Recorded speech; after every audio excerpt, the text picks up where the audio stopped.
अस्सलाम वालेकुम रहमतुल्लाहि वबरकातुहू। लाइट यूनिट के जो क्वेश्चंस जो कि एस एस बॉस में पूछे जाते हैं वो हमने कल 2 लेक्चर्स में कंप्लीट किए। Only numerical questions. आज इलेक्ट्रिसिटी जो यूनिट नंबर 2 है फिजिक्स का, क्लास 10th में क्वेश्चंस कहाँ कहाँ से आते हैं, न्यूमेरिकल क्वेश्चंस जो जे के बॉस में पूछे जाते हैं। पहला क्वेश्चन अगर आ सकता है वो आ सकता है इलेक्ट्रिक चार्ज पे। इलेक्ट्रिक चार्ज निकालना किसी भी वायर में जब करंट पास होती है। इसके लिए हमें कौन कौन सी चीज़ें याद रखनी है। पहले हमें याद रखना है कि इलेक्ट्रिक चार्ज किसके बराबर होता है और करंट करंट का वैल्यू क्या है। इलेक्ट्रिक चार्ज होता है बराबर Q, रिप्रेजेंट करते हैं इलेक्ट्रिक चार्ज को N into e. N number, e charge of electron. Charge of electron आपको पता होना चाहिए वैल्यू। जो चार्ज ऑफ इलेक्ट्रॉन का वैल्यू होता है ई, वो होता है बराबर 1.6। चार्ज ऑफ इलेक्ट्रॉन होता है बराबर 1.6 इंटू 10⁻⁻19 कूलम्स। एन है नंबर, कितने हैं। करंट का value I is equal Q upon T. Q है चार्ज, टी है टाइम पीरियड। और साथ साथ में आपको यूनिट्स पता होना चाहिए। करंट का यूनिट है एम्पियर, चार्ज का यूनिट है कूलम्ब और टाइम का यूनिट है सेकंड। स्टैंडर्ड यूनिट की मैं बात कर रहा हूँ। ये दो फार्मूला आपको पता होनी चाहिए। इन पे आप क्वेश्चंस कर सकते हो जो जे के बॉस में आए हैं अभी तक। इंपॉर्टेंट क्वेश्चन जो जे के बॉस में आए हैं वो इस तरह से हैं। बाकी सारी चीज़ें आपने इस वाले यूनिट में पढ़े होंगे, यानी कि करंट की यूनिट में करंट क्या है, चार्ज क्या है, पोटेंशियल डिफरेंस क्या है, ओम्स लॉ, वो सारी चीज़ें आपने पढ़ी होंगी। लेकिन मैं आपको बोल रहा हूँ कि कहाँ कहाँ से क्वेश्चन जनरेट होते हैं। पहला क्वेश्चन हम देखते हैं। इन दो जो इक्वेशन है, इन दो इक्वेशन के बेस पे हम देखेंगे पहला क्वेश्चन क्या है। A current of 0.5 ampere is drawn by a filament of an electric bulb for 10 minutes. Current given जो है, करंट आई कितना चल रहा है एक फिलामेंट से, 0.5 एम्पियर। टाइम पीरियड कितना दिया है, 10 मिनट्स। इसको हम कन्वर्ट भी कर सकते हैं सेकंड्स में, वो हम बाद में देखेंगे कैसे हम इसको कन्वर्ट करेंगे। ठीक है ना। Find the amount of electric charge that flow through the circuit. अब हमें निकालना है क्यू, चार्ज जो फ्लो करता है सर्किट में, जहाँ से करंट पास होती है 0.5 एम्पियर और टाइम पीरियड है 10 मिनट्स। अगर हमें टाइम पीरियड 10 मिनट दिया है, इसको हम सेकंड्स में कन्वर्ट करेंगे, वो आता है 10 into 60 seconds. That means total time period है हमारे पास 600 सेकेंड्स। करंट है 0.5 एम्पियर, टाइम पीरियड है 600 सेकेंड्स। तो हमें निकालना है charge flow in this circuit via these two indicators, यानी करंट और टाइम। वी नो, हमें पता है जो चार्ज जो करंट आई होता है वो होता है बराबर क्यू अपॉन टी। जो अभी मैंने आपको फार्मूला बोली, ठीक है ना। To find value of Q, we find Q is equal to I into T. I का वैल्यू हमें पता है, टी का वैल्यू हमें पता है, तो हम इजीली वैल्यू ऑफ क्यू निकाल सकते हैं। I is equal to 0.5 ampere multiply by 600 seconds. ठीक है। इसके बाद 5 अपॉन 10 इंटू 600, ये जीरो और ये जीरो कैंसिल हो जाएगा, तो हमें वैल्यू ऑफ क्यू निकलेगा 0.6 × 5 = 30, यानी 300 कूलम्स हमें वैल्यू ऑफ चार्ज निकलेगा जब करंट की वैल्यू 0.5 एम्पियर होगी और टाइम पीरियड होगा 600 सेकेंड्स। अब इसी तरह से कुछ क्वेश्चंस आपको आ सकते हैं इस वाले इन दो फार्मूला बेस्ड। चार्ज निकालना हो, करंट निकालना हो, नंबर ऑफ इलेक्ट्रॉन्स निकालने हो, वो आप इस्तेमाल करके निकाल सकते हो। ठीक है ना। और हम देखेंगे और कुछ क्वेश्चंस वो बाद में हम देखेंगे, लेकिन पहले मैंने आपको बोला कि इन दो इक्वेशन पे कैसे क्वेश्चंस आ सकते हैं। इसके बाद दूसरा टॉपिक है, दूसरा पॉइंट है, वो है इलेक्ट्रिक पोटेंशियल। इलेक्ट्रिक पोटेंशियल आपने पढ़ा होगा। इलेक्ट्रिक पोटेंशियल क्या है, इसकी डेफिनेशन क्या है। मैं बस आपको सिंपली दिखाता हूँ कि इस पे न्यूमेरिकल कैसे आते हैं। वी नो जो इलेक्ट्रिक पोटेंशियल होता है वी, वो हम वी से रिप्रेजेंट करते हैं, वो होता है बराबर work per unit charge. Electric potential हमेशा दो पॉइंट्स के दरमियान होता है। ये हमेशा होता है change change of potential from initial to final और change of potential from final to initial. ये हम इलेक्ट्रिक पोटेंशियल हमेशा रिप्रेजेंट करते हैं final minus initial is equal to work done divide by charge Q. यहाँ पे भी हमें पता होना चाहिए पोटेंशियल का यूनिट क्या है, वर्क का यूनिट क्या है और चार्ज का यूनिट क्या है। सिंपली हम वर्क डन का यूनिट हमें पता है जूल, चार्ज का यूनिट पता है हमें कूलम में, और जो पोटेंशियल का यूनिट है वो है volt. That means unit of potential is volt, और वोल्ट किसके बराबर आता है, जूल पर कॉलम। ये भी आपको याद रखना है। यूनिट आपको नहीं बोलना है कि यूनिट कहाँ कहाँ कैसे लगते हैं, पोटेंशियल का यूनिट क्या है, करंट का यूनिट क्या, हर एक की यूनिट आपको पता होना चाहिए और फार्मूला भी आपको पता होनी चाहिए। अब इस वाले इलेक्ट्रिक पोटेंशियल के बेस पे हम देखेंगे कि न्यूमेरिकल्स कैसे आते हैं। पहला न्यूमेरिकल इस पे, how much work is done in moving A charge, how much work is done, हमें निकालना है work done in moving A charge of 2 column, charge दिया है 2 column across 2 points having potential difference 12 volt. 2 points है जिनके दरमियान charge है 2 columns और पोटेंशियल डिफरेंस है 12 वोल्ट। हमें निकालना है वर्क डन। वी नो दिया क्या है, पहले हमें दिया है Q is equal to 2 coulomb given, इसके बाद दिया है potential difference V between 2 points, वो है 12 वोल्ट्स। निकालना क्या है हमें वर्क डन। जेके बोस में बस इसी तरह के क्वेश्चंस आते हैं, इसके बाद कोई मतलब टफ क्वेश्चन नहीं आ सकता इसके अलावा, ठीक है ना। Work done, we know potential होता है बराबर वर्क अपॉन क्यू, ठीक है। निकालना क्या है हमें वर्क डन, इसी को हम थोड़ा क्रॉस मल्टीप्लाई करके वर्क डन आता है W is equal to V into Q.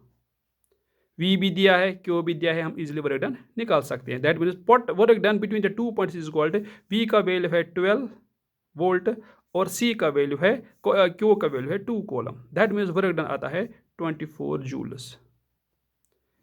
Potential पे इसी तरह आपको क्वेश्चन आ सकते हैं, ठीक है ना। इस तरह आपको क्वेश्चन आ सकते हैं, या कभी आपको चार्ज निकालना होगा, या कभी आपको पोटेंशियल निकालनी होगी, या कभी आपको वर्क डन निकालना होगा। बस इसके अलावा आपको कोई क्वेश्चन नहीं आ सकता है इस वाले टॉपिक से, ठीक है ना। और एक क्वेश्चन देखेंगे हम, इसी बेस पे, पोटेंशियल के बेस पे। An electric potential at point A is 10 volt. 2 points है, point A point B. Potential at point A is 10 volt, यहाँ पे पोटेंशियल है 10 volt V I, and at point B it is -10 volt. Point B पे potential है V F -10 volt. Then work done by external agent carrying the charge of 1 × 10⁻⁶ from A to B is. एक point पे potential है 10 volt, दूसरी point पे potential है -10 volt. कोई एक चार्ज आता है जिसका वैल्यू है 1 × 10⁻⁶। तो हमें निकालना है जो ये चार्ज मूव करता है from potential A to potential B, हमें कितनी वर्क डन करनी है कि जो ये चार्ज है वो मूव करेगा from point A to point B. That means यहाँ पे भी हमें वर्क डन निकालना है इस चार्ज को मूव करने के लिए इस वाले पोटेंशियल से इस वाले पोटेंशियल तक, हमें पता है। और गिवन क्या है, पहले initial potential 10 volt, final potential -10 volt, और हमें चार्ज दिया है 1 × 10⁻⁶ कूलम्स। निकालना क्या है work done from A to B. We know जो पोटेंशियल होता है फ्रॉम ए टू बी वो होता है बराबर work done from A to B divide by Q. Potential है from final minus initial, final क्या है V F minus V I, वो होता है बराबर WAB अपॉन क्यू, वो आएगा बराबर वी फाइनल -10 वोल्ट माइनस, और ये प्लस है V initial 10 volt is equal to WAB upon Q. Q का वैल्यू है 1 × 10⁻⁶। दैट मीन्स जो वर्क डन हमें निकलेगा चार्ज को मूव करने के लिए from point A to point B वो आएगा, ये है माइनस प्लस -20 इंटू ये इसके साथ मल्टीप्लाई होगा 10⁻⁶ जूल्स। इस तरह से हम क्वेश्चन कर सकते हैं इलेक्ट्रिक पोटेंशियल पे। 2 चीज़ें अभी तक हमने पढ़ी, एक हमने निकाला इलेक्ट्रिक चार्ज पे कैसे हम न्यूमेरिकल कर सकते हैं, करंट पे हम कैसे न्यूमेरिकल कर सकते हैं, इसके बाद इलेक्ट्रिक पोटेंशियल है, इस पे हम कैसे न्यूमेरिकल कर सकते हैं। आपको फार्मूला याद है, चीज़ें पता है कैसे आती है और न्यूमेरिकल में कैसे कैसे चीज़ें दी होती है और उसको वैसे ही सॉल्व करेंगे, ठीक है ना। यहाँ तक इसके बाद कहाँ से क्वेश्चन आते हैं, ओहम्स लॉ पे। ओहम्स लॉ आप लोगों ने अच्छे से पढ़ा होगा, आपकी टीचर ने अच्छे से पढ़ाया होगा। ओहम्स लॉ, पहले मैं आपको एक डेफिनेशन बोलूँगा ओहम्स लॉ की। ओहम्स लॉ की डेफिनेशन क्या है और ओहम्स लॉ पे क्वेश्चंस कहाँ कहाँ से जनरेट होते हैं। ओहम्स लॉ की डेफिनेशन है, हमारे पास एक कंडक्टर है, इस पे हमने बैटरी कनेक्ट की, बैटरी में पोटेंशियल होता है और पोटेंशियल की वजह से इस कंडक्टर से करंट पास होती है, ठीक है ना। That means current pass through this conductor is directly proportional to potential. जितना पोटेंशियल होगा उतनी ही करंट पास होगी इस वाले कंडक्टर से।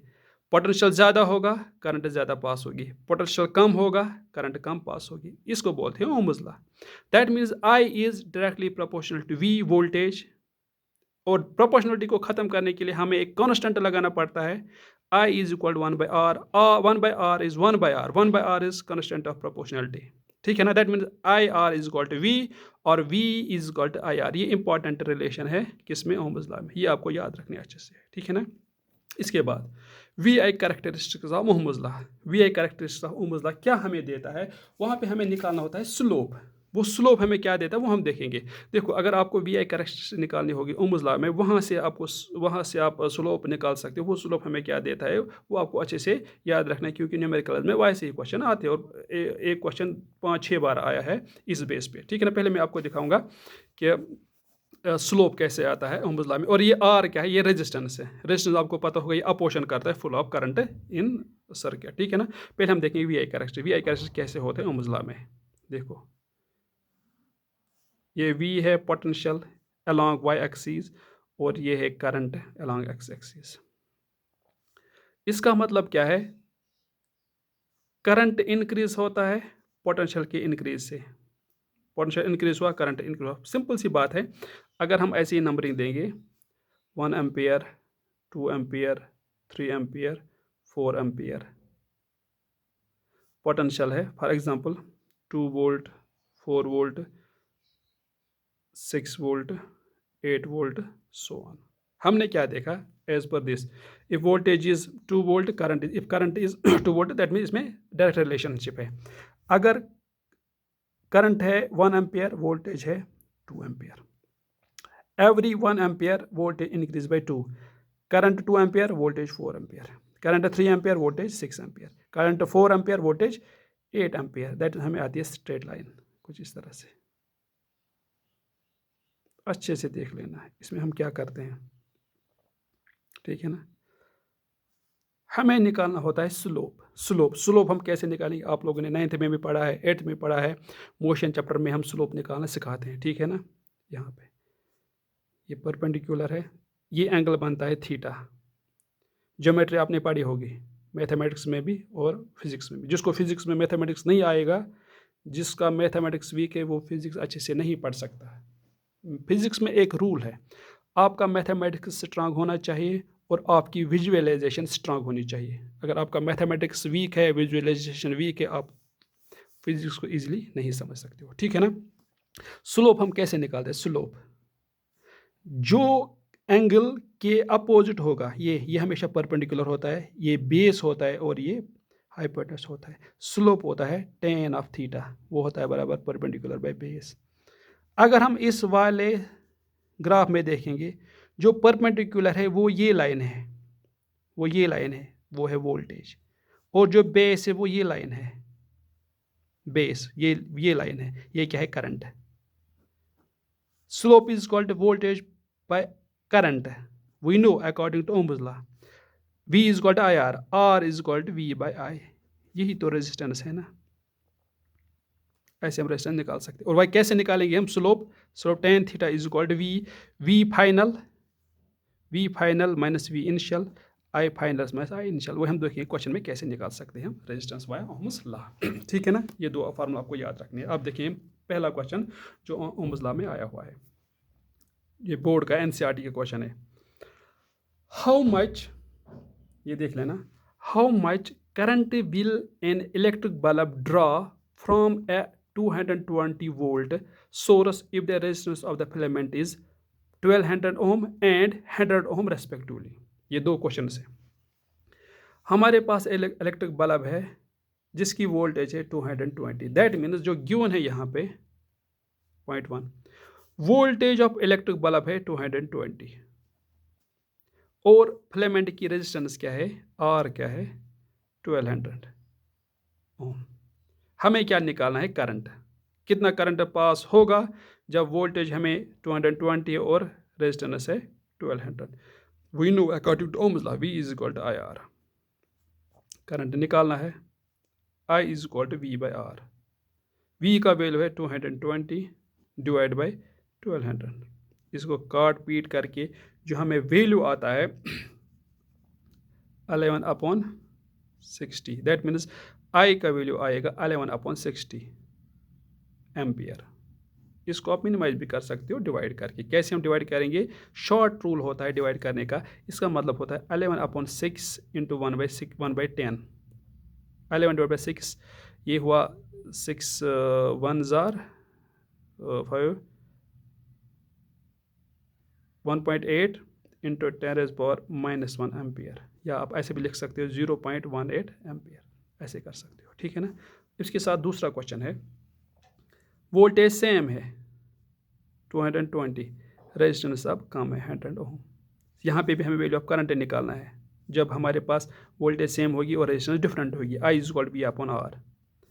220 अपॉन 100 ये सिंपली आएगा 2.20 एम्पियर। इसका मतलब क्या हुआ, जब रेजिस्टेंस इंक्रीज होगी करंट डिक्रीज होगा। देखो यहाँ पे रेजिस्टेंस है 1200, यहाँ पे resistance 100। Come resistance value of current high, ज़्यादा रेजिस्टेंस वैल्यू ऑफ करंट कम। ये इनवर्स रिलेशन है, वो आपने पढ़ा होगा, मेरे से बेहतर आपने पढ़ा होगा क्लास में, या किसी ने आपको पढ़ाया होगा ओहम्स लॉ में क्या क्या चीज़ें आती हैं, ठीक है ना। इसके बाद और एक क्वेश्चन है, आपके सिलेबस का क्वेश्चन है, NCERT का क्वेश्चन है, इसी पे ओहम्स लॉ पे है, ठीक है। देखो आप NCERT खोलना, वहाँ पे देखना, the value of current I flowing in a given resistor for the corresponding value of potential difference across the resistor are given below. Plot a graph between V and I and calculate resistance of that resistor. एक circuit दिया हुआ है जिसमें current कुछ इस तरह से flow होती है, कभी ऐसे, कभी इतनी, कभी इतनी, कभी इतनी, कभी इतनी, कभी इतनी, और पोटेंशियल है, अगर करंट इतना है पोटेंशियल है इतना, करंट इतना पोटेंशियल इतना, करंट इतना पोटेंशियल इतना, करंट इतना पोटेंशियल इतना, करंट इतना है और पोटेंशियल इतना है। पहले हमें ग्राफ निकालना है, VI characteristic of this circuit having these values. कैसे निकालेंगे हम, आप पेन और पेंसिल और स्केल का इस्तेमाल करना, फिर अच्छे से आएगा आपको वैल्यू, ठीक है ना। देखो आप कैसे करेंगे हम VI कैरेक्टरिस्टिक, ठीक है ना। वैल्यू ऑफ करंट हम हमेशा एक्स एक्सिस से लिखते हैं। देखो ये 0 है, 0.5, 1.0, 1.5, 2.0, 2.5 वैल्यू ऑफ करंट। और वैल्यू ऑफ वोल्टेज क्या है, देखो 1.6 से हम वैल्यू ऑफ वोल्टेज लेंगे 2 करके, 2, 4, 6, 8, 10। अब देखो as per question, when current is 0.5 value of voltage is 1.6। अगर ये 0 to 2 है, 1.6 यहाँ पे होगा, तो हमें यहाँ पे निकला है 1.6। ये वाला वैल्यू हमें इंपॉर्टेंट है। अगर करंट का वैल्यू 1 है, वैल्यू ऑफ वोल्टेज है 3.2। अगर ये 1 है, ये 3.2, ये 2, ये 3 है, 3.2 यहाँ पे हो सकता है। दैट मीन्स यहाँ पे अगर करंट का वैल्यू 1.5 और वैल्यू ऑफ वोल्टेज है 4.8, ये 4 है, ये 4.5 है, 4.8 कुछ इस तरह से होगा, स्केल से अच्छे से बनेगा 4.8 इस तरह से। करंट 2, वोल्टेज 6.4, ये 6 से 6.4,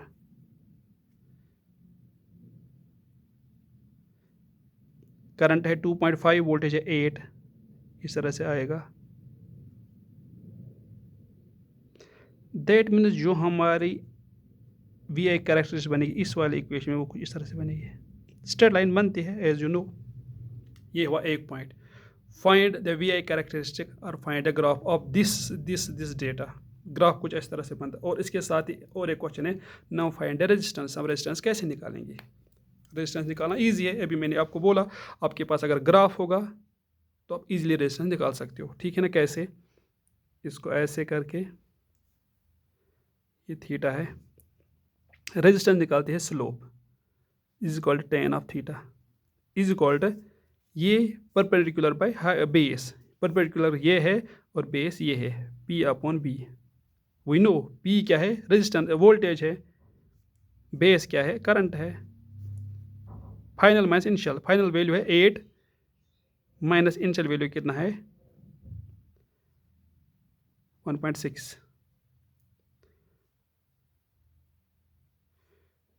8 माइनस 1.6 डिवाइड बाय जो यहाँ पे है, हाँ 1.6 और करंट का वैल्यू क्या है? Final minus initial 2.5 minus 0.5, 2.5 minus 0.5 और जो हमें वैल्यू आएगा